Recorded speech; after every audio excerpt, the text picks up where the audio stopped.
Hey, everyone. Hey, Peter Parker. You got something for me? I had to beat an old lady with a stick to get this. Okay, send out the countdown clock. And here we go. 10, 9, 8, 7, 6, 5, 4, 3, 2, 1.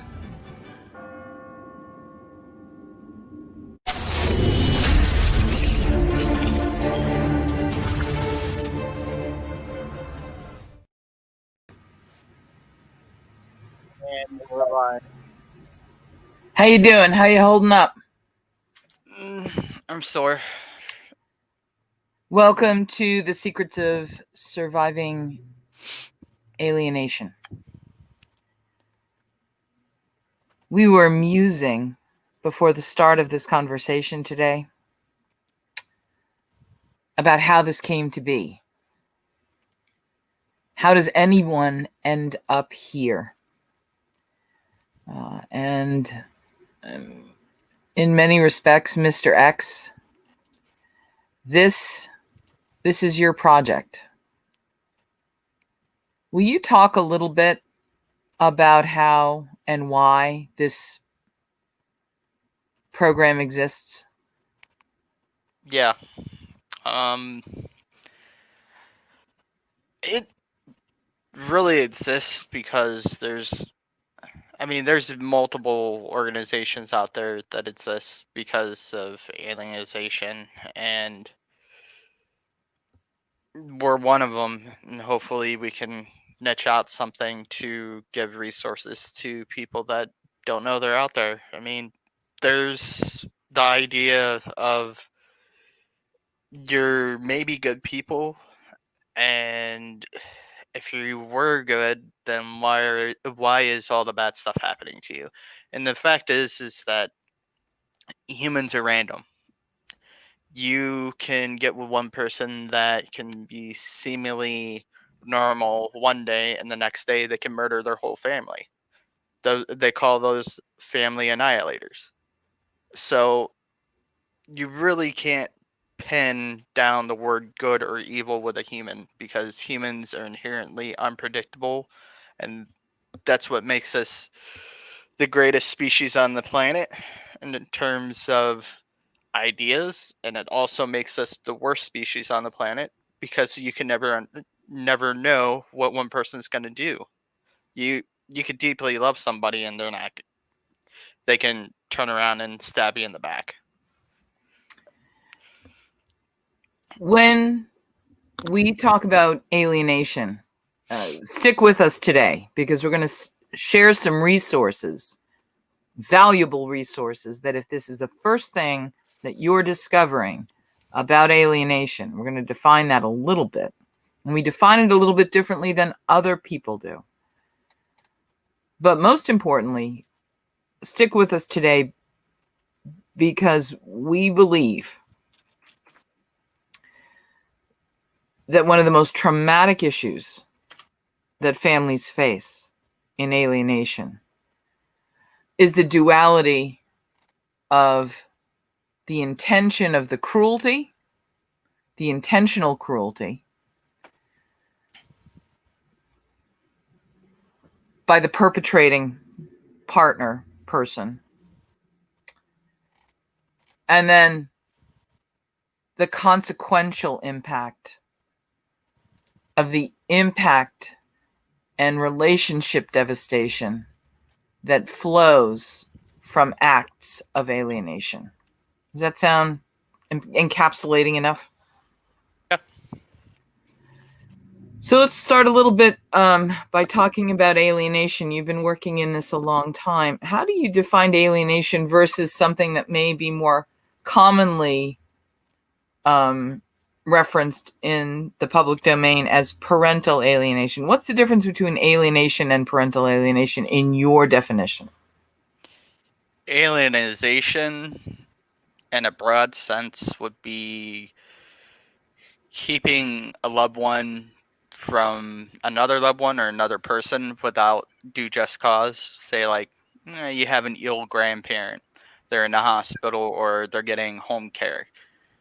You have a significant other keeping you away from that grandparent, even though that person is an adult. Their caregiver is being like, no, and there's no reason why you shouldn't be able to see them, because legally or mentally you're not really screwing around with a person. You're just wanting to go there and show them support. For the parental alienation side, it's similar, but the kids seem to be more weaponized through the courts and against the other parent, and they're being kept away from that parent with no due just cause. And going back to, I want to say, the grandparent example, that's more looked down upon if that person's doing that to you and you're not doing anything wrong. You're just like, oh, that's terrible. That person shouldn't be doing that. And then when it comes to the kid side, most people are like, well, there has to be a reason. And the courts, of course, sometimes help, but most of the time they're so bureaucratic and just not help whatsoever. Let's talk about the kids. Grandparents and grandparent alienation is generally described where kids are involved as an interference between the otherwise healthy, loving relationship between a grandparent and a grandchild. Now, it's easy to say if there was a divorce that the ex-in-law, the ex-son-in-law, ex-daughter-in-law could control whether you see your grandchildren or not. But the fact is, more and more, we're hearing stories of daughter-in-law, son-in-law that just prevent any contact between the grandparent and the grandchildren. This seems to be getting worse. And for grandparents that think, well, there's nothing I can do about it, there are organizations like Family Access, fighting for children's rights. And we have some information about them. We're going to have them on with us soon. But talk a little bit for me about that grandparent piece, because it's one of the pivotal aspects of why we are doing the things that are happening here on this program, because alienation is more than just a parent and child being ripped apart. This is about anybody being ripped apart in the most cruel and inhumane ways, especially when it's done at the hand of the bureaucracies in any country around the world, but particularly in the States with the courts. From what I'm looking at, some grandparents and grandparents groups have adopted the Gardner's idea. They created the term grandparent alienation syndrome to describe a scenario in which a child is programmed to reject the grandparents. So it's kind of the same way as an ex or a significant other keeping the child away from a custodial parent, or no, an adopted parent.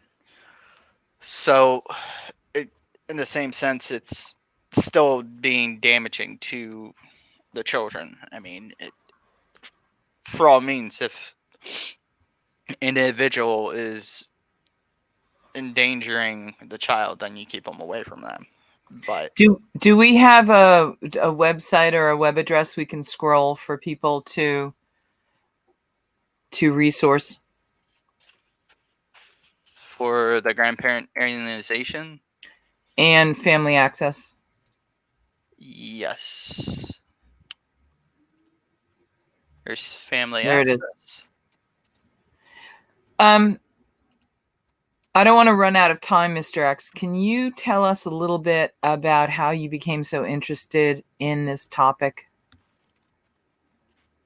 Well, I went through some court stuff back in the day when I was around like 20, 21. It wasn't alienization, but it was dealing with children's services and the criminal court, and I got a taste of how they stack everything against you and not try to prove anything, and basically how it could take you to dark places. I mean, in general, I mine was more of a vendetta against my family because my family was in the mob and Akron police were always like after my dad. So I can never prove that his name was dropped multiple times because it was done off camera.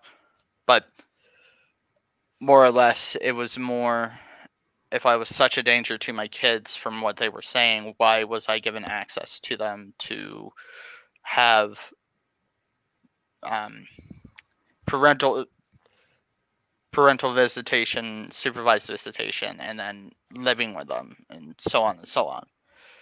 And I initially didn't know this existed until I started digging around, because originally I started a podcast called Secrets Untold, and it was going to be about police, fire, EMT, and medical stories about everyday life. And then I wasn't getting anybody to bite on that, so I searched around on Reddit and I came across that alienization, and I looked at it and I let it sit for a few years, and I came back to it, and I was introduced to a few groups and started doing that, and then I was introduced to you, and I've talked to a lot of different people in a lot of different countries, and seen that the government is not helping and the devastation that they're feeling, and the generations that are going to be damaged, and how society is going to be damaged due to people being unjust and greedy. Let's talk a little bit about how wide and broad the scope of this problem is and how bad this problem is, hiding in plain sight. The scope, I would say, I can't speak for the eastern side of the world, because I really haven't had any contact with anybody over there. But for the western countries, it seems like everything's ass backwards. Everything is incentivized by money and corruption.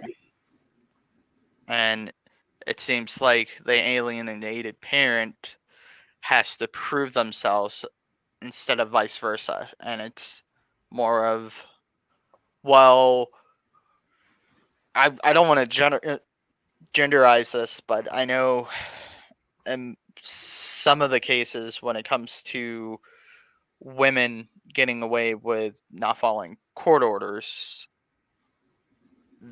they get an easy pass. I'm not saying that happens in every case, but from what I've seen in research, that does happen, and it could happen on other sides. But again, the whole system incentivized by money, by grants, by backing up if you get adopted out in CSB, and it's like when money comes into play in the court systems and they get special rules that other courts don't have, then it's more of a circus show and watching a Jerry Springer show. It's like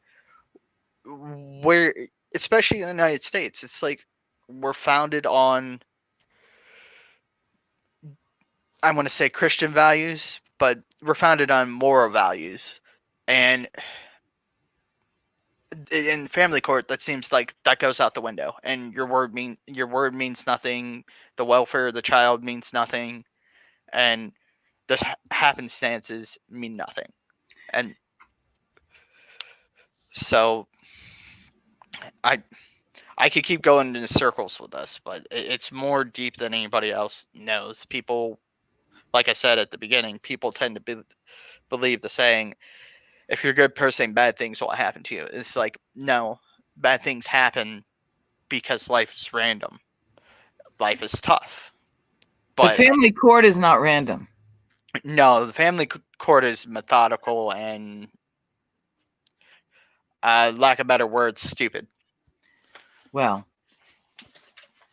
you mentioned that in an alienation case that you mentioned that it was possible to prove yourself. Do you really believe that? With a grain of salt. I mean, there has been cases that people have fought for years and years and years and finally won. There's been other cases where people have fought, gave up their rights for their kid because they don't want to deal with it anymore. And there's other times that people have given up and taken their life because of the stress and the loneliness and the mental impact. And Of I not could being with your children. yes, I can give you an example of how the system's messed up. My buddy Dan, he his daughter ended up getting molested by some dude, and his baby mama ended up taking the child over to the situation, and the daughter ended up getting adopted out. My buddy had a place for him and his daughter to stay, and CSB forced him to sign over his rights because I have no idea why. It's more of that they didn't like his accommodations, yada yada, and they were trying to pin everything on him when he was at work with me. So the messed up thing is the adopted parents allows the mother to see his daughter, the person that put the child in that situation, and didn't follow any of the rules with the court and got away with it.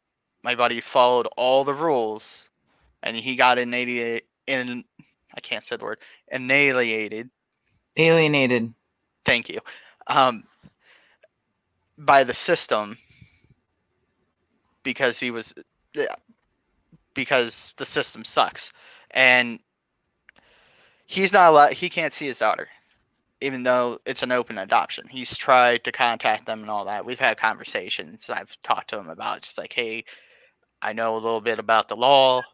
I'm really smart and figuring it out. I can help you with this, yada yada yada. And he's like, no, I'm just gonna let it be. I'll try to talk to her when I can, when they let me, and then when she hits 18, I'll see her. And it's like, why is a good father being denied to be able to see his daughter when he had nothing to do with the situation? I mean, he literally cussed out his boss at the time because he wouldn't let him go home and deal with that, and he lost his job because of it. And then I got him another job, and that wasn't good enough. One of the things that we want to do today before we run out of time is put up our contact information where you can contact us and tell us your stories. If you'd like to come and share time with us on a future episode, if you would like to come on a future episode and talk to our experts, if you would like to shine a light on the ways that the system that's purporting to protect our families is actually doing the opposite, if you would like to feel as though you are not in this alone, please email us at alienation816@gmail.com. You can follow us on Facebook, Twitch, and YouTube. And before we go,